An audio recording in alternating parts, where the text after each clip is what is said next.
네, 안녕하십니까. 반갑습니다. 허니쌤 이동헌입니다. 네, 이번 시간은 서술 칼럼 97번째 글, 정의롭고 평등한 전기. 우리 쓰는 전기예요. 그 위인전 전기문 아니고요. 우리가 밥할 때, 혹은 텔레비전, 혹은 뭐 컴퓨터 할 때 쓰는 전기를 말하는 겁니다.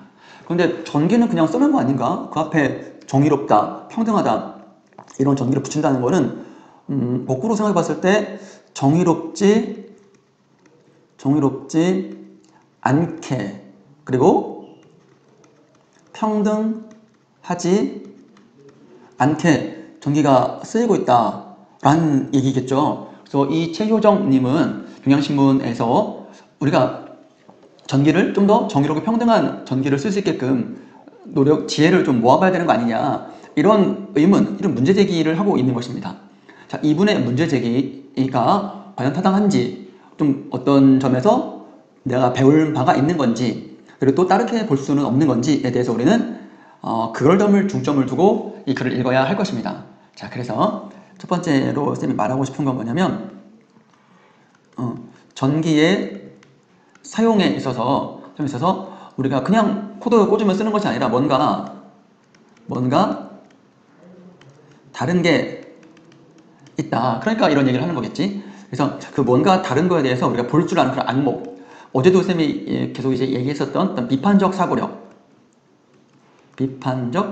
사고력 관련 지어가지고 우리가 늘 똑같이 일상적으로 보는 것들, 생각하는 것들이 그 안에 어떤 다른 면이 있다, 그것을 찾을 필요가 있겠다 하는 그런 얘기를 또 이제 꺼내 봅니다. 자, 그러면 본문 내용 가면서 내용 정리도 하고 어휘도 체크해 보도록 할게요.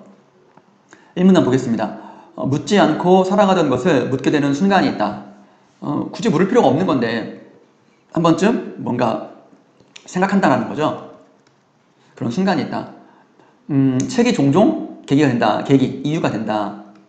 동기가 된다. 죽은 자의 집 청소는 선생님도 이 책을 괜히 인상 깊게 신문 기사에서 봤어요. 읽어보려고 했는데 못 읽어봤거든요.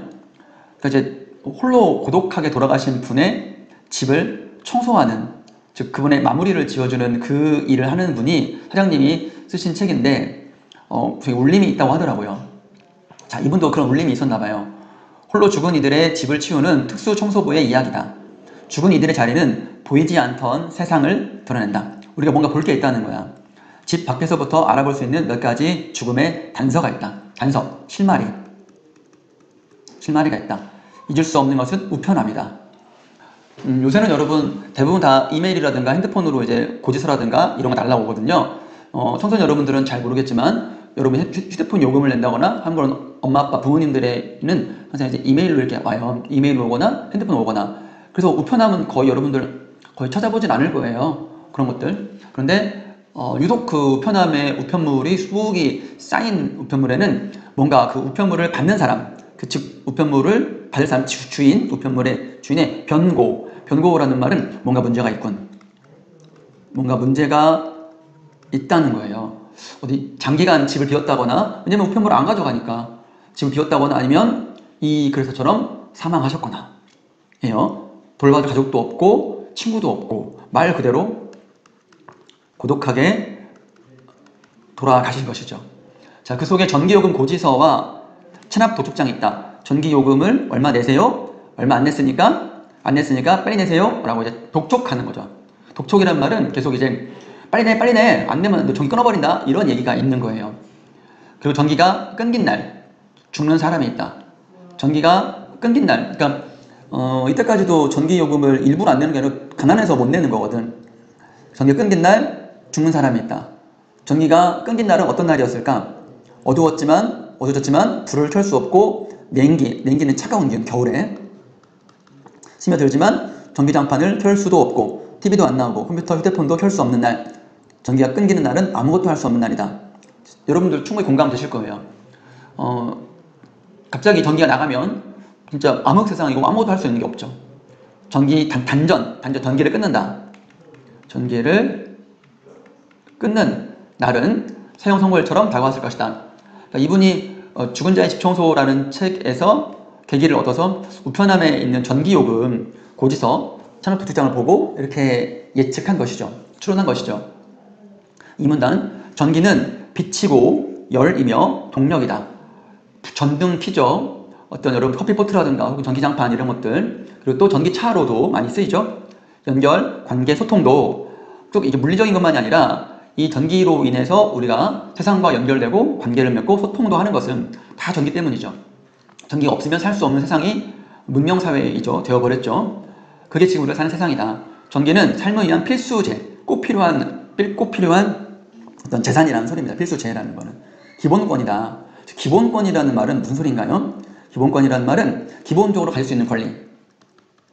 기본적으로 누릴 권리입니다. 마치 공기, 물 이런 것처럼. 근데 이 안은 여러분 쉽게 이해하자면 돈이 없어도 가져야 된다. 전기가 돈이 없어가지고 전기 끊겨서 세상과 연결되지 못하거나 인간다운 생활을 못한다면 그건 문제다라는 입장이시죠. 이건 이분의 의견인 거예요. 어느 부분 동의가 됩니다. 그러니까 굉장히 그래서 우리나라는 그 일반 기업이 아니고 공공기관인 한국전력에서 독점적으로 전기를 만들고 전기를 보급하죠. 전기요금이 상대적으로 다른 나라에 비하면 그렇게 많이 비싼 편은 아니에요. 근데 그렇다 하더라도 전기 꼭 필요한 거는 전기가 없는 세상은 상상할 수 없으니까. 그러니까 꼭 이 웬만큼 물처럼 공기처럼 생각을 해서 거의 기본적으로 주면 안 되겠냐라는 그런 의견도 깔려 있는 것이죠. 전기가 없이는 아무것도 못한다. 전기가 멈추면 세상이 멈추는 것이다. 전기가 그런 것이라면 전기는 어떻게 생산되고 공급되어야 하는가. 전기의 생산, 공급에 대한 문제를 제기하시는 거죠. 남겨진 전기 체납 고지서는 전기에 대한 다른 감각을 알려준다. 다른 감각이란 말은 전기에 대해서 다르게 생각을 해봐야 한다는 것입니다. 전기는 돈이다. 돈이 있어야 만들 수 있고 돈을 내야 전기를 쓸 수 있다는 얘기겠죠. 얼마나 많은 사람들에게 전기가 닿지 않고 있을까. 돈이 없어가지고 전기를 못 쓰는 사람들. 돈이 없어서 전기를 못 쓰는 사람들. 전기가 단전돼가지고 못 쓰는 거지. 자료를 찾아봤다. 통계 자료는 신뢰성이 있는 것이죠. 이분의 주장은 전기가 꼭 필요한 세상이다. 그럼 전기는 거의 공짜로 줘야 되는 거 아니냐, 쓸 수 있게 해야 되는 거 아니냐 라는 얘기인데, 그럼 근거를 찾아봤더니 지난해 산업통상자원부가 구작은 의원에게 제출한 최근 5년간 전기요금 체납 및 단전 현황에 따르면 2020년 7월, 작년 7월이죠. 기준으로 전기요금을 체납한 가구 수는 80만 가구. 80만이에요. 8만이 아니고 여러분. 납기일이 지나 단전된 가구 수는 15만 가구에 이른다. 그럼 4인 가족으로 치면 320만 명이고 4, 1, 4, 4, 5, 20, 60만 가구가 전기를 아예 쓰지 못하는 것이죠. 많은 겁니다. 굉장히 많은 수다. 빛공해라는 말이 나올 만큼 밤이 너무 밝아 별도 안 보인다는 세상에서 한 해에 소도시 하나만큼 불이 꺼지는 셈이다. 여기에 이르면 전기요금 올려야 한다는 말이 도저히 나오지 않는다. 그럼 전기요금 올리면, 한편으로 전기 올려야 된다는 사람들은, 그럼 이 사람들은 더 많아지겠네. 전기 못 쓰는 사람들은. 자, 저렴한 전기는 저렴한 토지와 저렴한 노동에서 나온 것이지만 제 값의 전기가 좀 비싼 값이겠죠. 아무래도 비싼 값의 전기가 제 값의 노동을 돌려줄지는 보장이 없다. 그러니까 전기요금을 이제 비싸게 올리면 그 비싼 만큼의 값을 하는 것은 보장은 없다라는 얘기죠.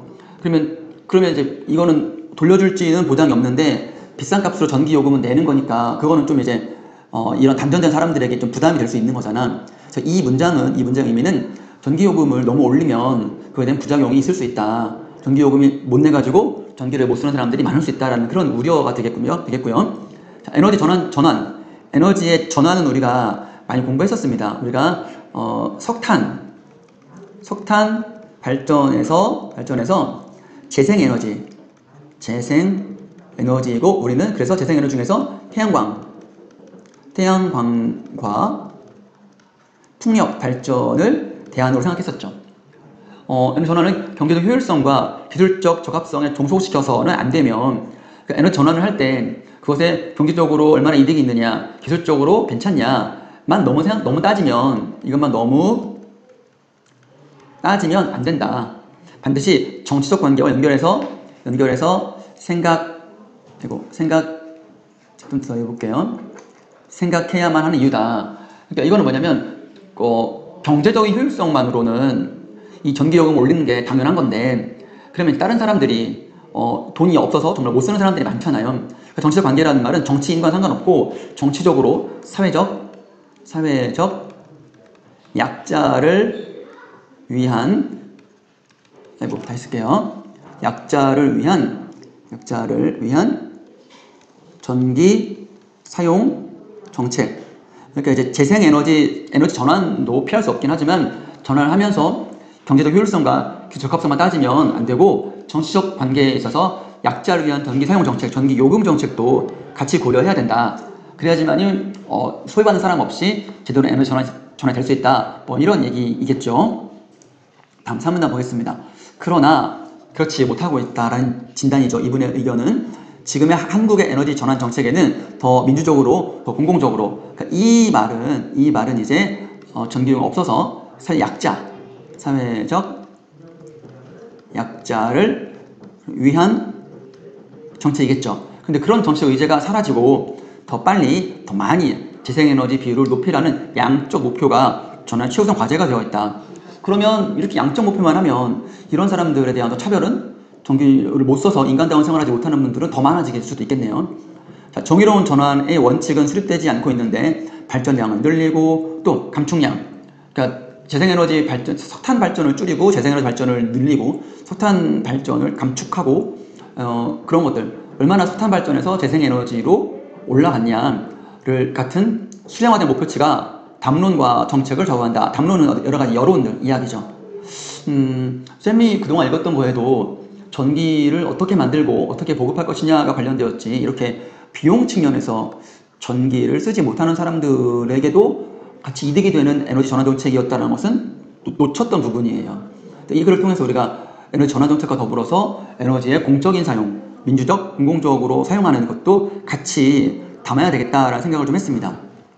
자, 빨리와 많이는 결국 대자본, 대규모의 국책사업이 중시정책으로 귀결될 수밖에 없다. 그러니까 이제 일반 소기업은 못하고 큰 기업들, 이게 뭐냐, 더 빨리 많이 하려면 작게는 못하고 큰 발전소, 크게 해야 되는 거니까 이게 되게 크게 해야 한다는 것이죠. 그러면 크게 얘기하면 하나의 사업이 벌어지는 거니까 건설시장과 금융시장을 동시에 부양이라는 말은 떠오르게 하니란 말은 살리니 정부의 그린 뉴딜이 바로 이제 에너지 전환 정책이죠. 재생 에너지 전환 정책이 그린 뉴딜입니다. 기업들이 가장 환영한다. 기업들이 이제 정부가 재생에너지 전환 정책을 하니까, 그러면 이제 발전소도 지어야 되지, 뭐 또 지어야 되지 하니까 기업들 입장에서는 일반 개인들이 못하니까 이거를 기업들 입장에서는 되게 환영한다는 얘기죠. 기후위기의 가장 큰 피해자일수록 기후위기 대응 정책을 불신하고 비판하는 역사적 현상이 나타난다. 그랬습니다. 이 기후위기 대응 정책이 바로 이 그린 뉴딜인데 불신하고 비판한다는 것이죠. 왜냐하면 이게 기업들이 이렇게 하면 일반 사람들, 시민들은 어떻게 해결할 수 있는 방안이 없는데, 정부가 이렇게 하면 이런 기업들만 배불리고 일반 시민들을 위한 정책이 잘 안 만들어질 거니까 좀 비판한다라는 것이죠. 자, 그래도 일단 재생에너지를 양적으로 확대하는 것이 무엇보다 급선무일까? 그 발전소의 노동자들은 여전히 불안정하고 위험한 노동을 수행해야 하고, 수많은 노동자들이 여전히 지금처럼 건설 현장에서 다치고 목숨을 잃는다면, 이분의 의견은 양쪽을 확대하는 급선무, 가장 우선해야 할 일이냐? 그건 아니라고 보는 거죠. 그 발전소를 짓는데 불안정하고 위험한 노동을 수행해야 하면 안 되고, 또 목숨을 잃으면 안 된다는 것이죠.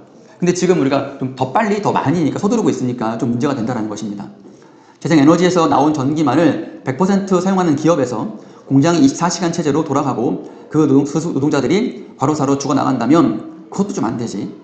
기업 발전 단가를 낮추는 방법에는 기술적 방법 외에 노동비용이라는 말은 월급을 줄인다는 얘기예요. 그러면 이거는 올바른 재생에너지 전환 정책이라고 볼 수는 없다는 얘기죠. 만약 그 기업이 다국적 거대 자본이라면 국내 사업을 철수하게 될 때 입을 세적 타격은 어느 정도일 것인가? 여기 이런 기업들이 뭐예요? 이런 기업들이 이렇게 기업들, 큰 기업들이, 자본이 있는 큰 기업들이 에너지 전환 정책을 맡을 수밖에 없는데 맡다 보면은 여러 가지 부작용이 생길 수 있다는 거죠. 그런 부작용들의 예가 본문단에 나와 있는 것입니다. 또 에너지 생산 및 관리권이 기업으로 넘어갈 때 시민들이 개입하고 규제할 수 있는가? 여러분 미국은 이렇게 기업들이 전기를 생산하고 보급해요. 전기요금도 막 되게 엄청 비싸고요. 전기 엄청 비쌉니다. 우리는 그만큼 아니거든요. 만약에 미국처럼 우리도 이렇게 기업으로 넘어간다면 나중에 정말로 돈이 없어가지고 웬만한 큰 전기를 못 써서 불행한 경우사태가 일어날지도 모른다는 얘기입니다. 네, 자, 우리가 물어야 할 것은 엄청나게 많다. 태양광 지붕 아래에서 심장이 터지도록 일하는 게 우리가 원하는 전환은 아닐 것이다. 맞습니다. 이분의 의견인데 태양광이라는 그렇다면 제대로 된 민주적이거나 공공적이지 않은 그런 에너지 전환, 비용 측면과 효율 측면에서만 이런 에너지 전환에서 이렇게 노동의 어떤 존엄성을 갖지 못하고 일하는 것은 정말 이런 전환을 원하지 않아요. 선생님도 마찬가지입니다. 그래서 어떻게 바꿀 것이냐 해서 어떻게 의미를 재구성하자. 경제적 효과성만이 아니라 좀 민주적이고 좀 공공적이고, 여기서 말한 이분은 좀 정의로운 전환이 돼야 된다. 이 포인트입니다. 정의로운 전환이 되어야 된다. 어떻게 채울 것인가? 평범한 사람들이라고 에너지에 대한 전환의 구상이 없는가? 있다. 우리들도 무슨 전문가는 아니지만 그래도 에너지 전환 어떻게 될 것인가? 자기 3터와 1터에서의 해법은 누구보다 잘한다. 우리 주택 지붕, 옥상 위에 태양광 발전 시설을 설치해서 건물에 필요한 전기를 우리가 자발적으로 조달하고 공급하고, 그리고 남은 전기는 마을과 지역 공공시설에 사용하며 지역에서 필요한 전기는 지역에서 생산하고 지역과는 교환하고, 부가적으로 필요한 전기는 공기업에서 한국전력 같은 발전 생산하자. 이게 이분의 의견이고 해결책이 될 수 있겠네요. 그리고 여러분들 태양광 발전 사업이 지역에서 많이 이루어지고 있어요. 여러분 주변에도 혹시 아파트는 아직 조금 그런데 일반 주택에서 지붕에 검은색 태양광 패널이 있는 경우 혹시 본 적 있어요? 선생님 좀 많이 봤어요. 그런 것들. 아파트 같은 경우도 햇볕이 잘 드는 곳에 아파트 벽에 플라스틱 태양광 패널을 설치하는 거야. 그러면 전기요금이 훨씬 줄어들겠지. 아무래도 기타 생산하는 걸 공짜로 쓸 수 있는 거잖아. 그럼 전기요금도 엄청 줄일 수 있지. 그 남은 전기는 공공적으로 사용하면 좋겠네. 이런 것들 있어요. 충분히 가능한 건 아직 확대는 아직 안 됐다. 이런 것들이. 자, 에너지 전환을 어떻게 했으면 좋겠냐는 물음에 평범한 많은 이들이 생각했던 것은 대부분 이런 자치와 자급, 스스로 만들어서 스스로 공급을 하는 거야. 지금은 늦지 않았다. 어떻게를 이야기하자. 방법을 함께 이야기하자. 어떻게 우리는 더 정의롭고 더 평등하고 더 민주적인 전기를 원한다. 마지막 문장도 의미 있네요. 자, 여러분, 그러니까 전기라는 지금은 한국전력이라는 곳에서 수력, 화력, 원자력을 이용해서 전기를 만들어요. 근데 이런 것들보다도 앞으로는 에너지 전환돼가지고 재생에너지로 갈 거예요. 갈 겁니다. 일단 석탄 화력보다는. 그럼 재생에너지라는 것은 이게 태양광, 풍력 이런 건데, 풍력은 조금 어려울지 몰라도 태양광 같은 경우는 충분히 기업이 아니라 이거를 담당하는 거대 기업이 할 부분도 있지만, 이 기업이 전부 다 하는 건 아니고 개인이나 지방자치 단체 주도를 해가지고 시민이 주인이 돼가지고 자치적으로 전기를 생산하고 공급하자. 이런 아이디어를 제공하는 겁니다.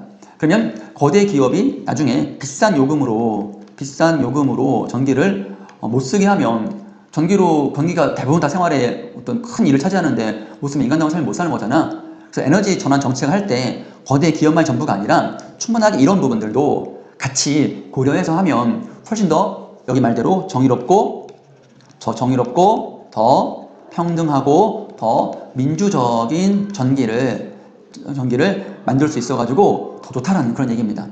이분의 주장 타당합니다. 선생님 봤을 때. 그래요. 모든 걸 다 거대 기업, 정부에 맡기면 안 돼요. 우리가 할 수 있는 부분은 해서 좀 더 에너지 전환 정책 관심도 갖고 전기를 좀 아낄 수도 있고 한 거 아니겠어요? 자고로 우리가 전기 너무 싸면 물세도 막 쓴단 말이야. 근데 우리가 만든 거니까 소중하게 아껴 쓸 수 있잖아. 그러면 교육적인 면에서도 이렇게 전기를 만들어 쓰는 것은 훨씬 더 바람직할 것 같습니다. 어때요? 이분의 의견 수긍할 만하죠? 네, 비판적인 사고력도 조금 더 열심히 연습해 봤습니다. 앞으로 여러분들과 함께 사설 칼럼 공부하면서 좀 더 비판적인 사고력을 더 높이는데 주력하겠습니다. 자, 이번 시간 97번 정의롭고 평등한 전기였습니다. 내일 또 뵙겠습니다.